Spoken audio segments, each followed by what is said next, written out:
बिहार के मुख्यमंत्री नीतीश कुमार के राज्यसभा जाने के जो फैसले हैं उस पर काफी ज्यादा सियासत हो रही है, उस पर खूब ज्यादा चर्चा हो रही है। इसे विपक्ष जहां बीजेपी की एक बड़ी साजिश बता रहा है, तो दूसरी तरफ जेडीयू के विधायकों की भी नाराजगी है। हालांकि नीतीश कुमार तो ये साफ कह चुके हैं कि ये फैसला उनका अपना फैसला, उन्हें कोई दिक्कत नहीं है। लेकिन इस पूरे मामले में नीतीश कुमार के करीबी का जो बयान आया और उन्होंने नीतीश के बेटे निशांत को लेकर जो बयान दिया, उससे सियासी गलियारों में हड़कंप मचा हुआ है। क्या कहा है उन्होंने और क्या इसमें वाकई एक बड़ी साजिश है?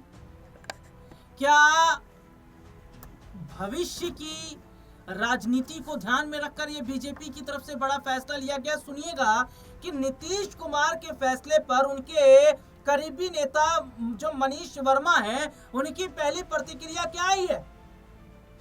बिहार के मुख्यमंत्री नीतीश कुमार राज्यसभा जाएंगे, जबकि उनके बेटे नीतीश कुमार अब पार्टी में जो है उनके आज शामिल होने की बात थी, आज शामिल वो हो जाएंगे। नीतीश के राज्यसभा जाने पर कार्यकर्ता और पार्टी के नेता दुखी हैं। इस बीच नीतीश कुमार के सबसे करीबी नेताओं में से एक मनीष वर्मा की पहली प्रतिक्रिया भी आई है। जेडीयू के राष्ट्रीय महासचिव मनीष वर्मा ने मीडिया से बातचीत में बहुत कुछ कहा है और जो बयान उनका है ये साफ तौर पर बताता है कि क्या वाकई कुछ अंदर खाने जरूर खिचड़ी पकी है। क्योंकि देखिए, हालांकि मैं अपने दर्शकों को बताऊं कि नीतीश कुमार ने एक स्टेटमेंट दिया जिसमें उन्होंने कहा कि वो पहले राज्यसभा जाना चाहते थे, बात उस वक्त नहीं बन पाई और ये जो फैसला उन्होंने लिया ये उनका अपना फैसला, इसमें कोई ऐसी बात थोड़े है, इसमें ऐसी कोई बात नहीं। और देखिए इसमें यहाँ पर क्या नजर आ रहा है कि मनीष ने कहा कि केंद्र में राज्यसभा जाने पर जो उनकी भूमिका रहेगी वो तो रहेगी, लेकिन ऐसा नहीं है कि बिहार छोड़कर जा रहे हैं। राज्यसभा जाने का मतलब ये नहीं कि दिल्ली में रहेंगे, वे पटना में भी रहेंगे, पटना से भी चीजों को देखते रहेंगे। बिहार तो उनका बनाया हुआ है और कोई व्यक्ति किसी चीज को बनाता है तो सामने खराब होते हुए थोड़ी देख सकता है। देखिए, एक बात कही जा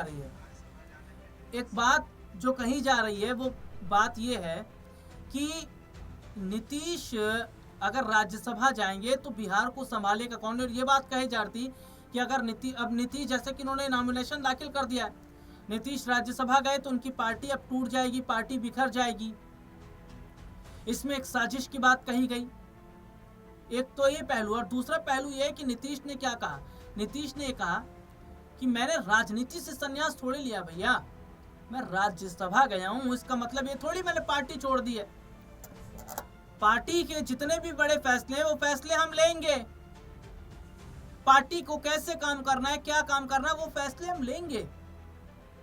और यही तो वजह है कि उन्होंने अपने बेटे निशांत को डिप्टी सीएम बनाने का फैसला किया ताकि निशांत का लेवल ऊपर रहे। हालांकि देखिए, एक बात मैं कहना चाहूंगा कि बीजेपी के सामने बहुत बड़ा संकट है कि वो मुख्यमंत्री किसे बनाएगी। बहुत सारे ऐसे नाम की चर्चा चल रही थी लेकिन बात बन नहीं पाई है और बीजेपी बहुत सोच समझकर बिहार में नया मुख्यमंत्री बनाएगी। तो यहाँ पर एक दिलचस्प बात जो है वो ये देखने को मिल रही है कि क्या जो नीतीश कुमार हैं वो, देखिए उनको मैं अगर बात करूं तो नीतीश कुमार को कच्ची गोलियां देना आसान नहीं है भैया। वो राजनीति के एक बादशाह हैं।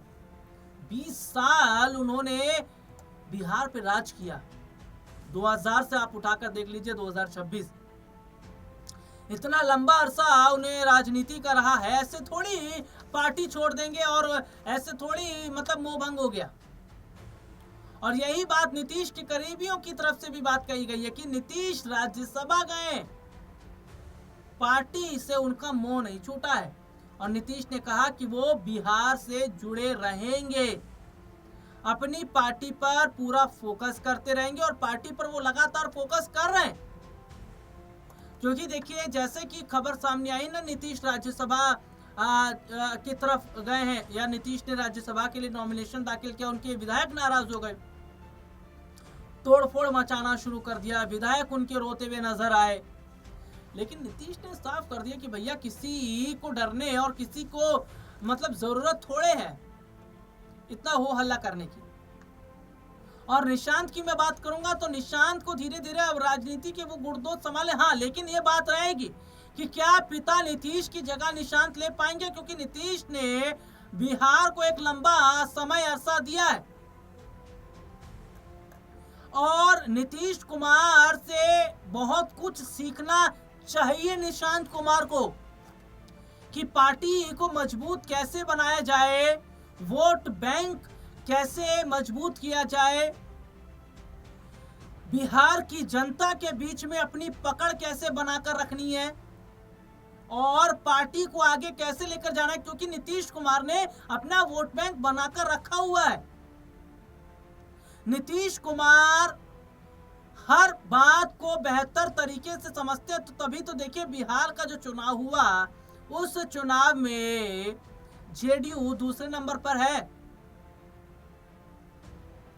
तो यहां पर देखा जा रहा है कि तमाम चीजें निशांत कुमार को सीखनी पड़ेगी। हालांकि जेडीयू के विधायकों संग उनकी मुलाकात हुई, लेकिन मुलाकात में क्या बात हुई है, क्या बड़े फैसले लिए गए, इसकी कोई औपचारिक जो बातें वो नहीं नजर आई, ऑफिशियल जो चीजें नजर नहीं आई। लेकिन ये है कि चर्चा हुई है, और जो चर्चा हुई है और जो चर्चा की गई है वो ये बताती है, वो ये दिखाती है कि किस तरीके से यहाँ पर जो निशांत कुमार हैं वो अब एक्टिव हो गए हैं राजनीति के अंदर। धीरे धीरे विधायकों के साथ बैठक करना, धीरे धीरे विधायकों से मुलाकात करना, चीज़ों को समझना। हालांकि ये खबर आई थी कि पार्टी को मजबूत कैसे करना है, पार्टी को एक कैसे करना है, आगे क्या काम करना है, इन सब बात पर चर्चा हुई है। लेकिन यहाँ पर मैं अगर बात करूँ तो बीजेपी इस बात को भली भांति अभी भी जानती है और समझती है कि अगर जहां नीतीश के साथ थोड़ी भी 19-20 करने की कोशिश की तो बहुत नुकसान ही नहीं होगा बिहार के अंदर। और यही वजह है कि नीतीश ने भी फैसला किया कि निशांत को डिप्टी सीएम बनाया जाए। हालांकि अपने दर्शकों को मैं बता दूं कि विपक्ष के लोग ये कह रहे हैं कि नीतीश कुमार को ठगा गया है, उनके चेहरे पर चुनाव लड़ा गया, लेकिन उन्हें किस तरीके से एक ठंडे बस्ते में डाल दिया। इसे बीजेपी की साजिश करार दी जा रही है। हालांकि विपक्ष है, विपक्ष तो कहता रहेगा, क्योंकि